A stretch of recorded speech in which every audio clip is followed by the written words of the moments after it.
নবীর সুন্নত পালন করলেন গান বাজিয়ে। এই যে ভূমিকম্প হলো আপনার গান বাজনা বাজানোর কারণে।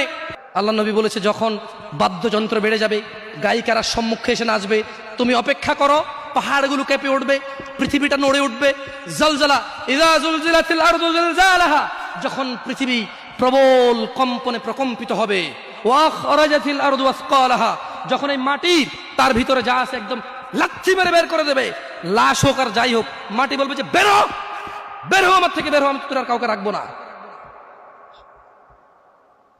وقال الانسان, মানুষ বলবে মালাহা মালাহা, পৃথিবীটা কি হলো, এই মাটির কি হলো, কেন সে কবরগুলো লাশগুলো বের করে দিচ্ছে, কেন সে স্বর্ণ মতি হীরা মানিক্য বের করে দিচ্ছে, মালাহা, এর কি হলো, কেন পাহাড় নড়ে উঠছে, কেন পাহাড় ভেঙে চূর্ণ বিচূর্ণ হয়ে যাচ্ছে।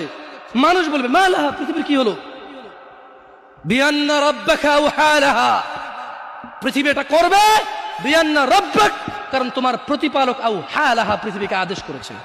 আপনি গান শোনেন, আমি শুনি না, আপনি গান বাজান, আমি বাজাই না। যখন চিটাগং নড়ে উঠলো ভূমিকম্পে, আপনার বাড়ির সাথে আমার বাড়িটাও নড়ছে।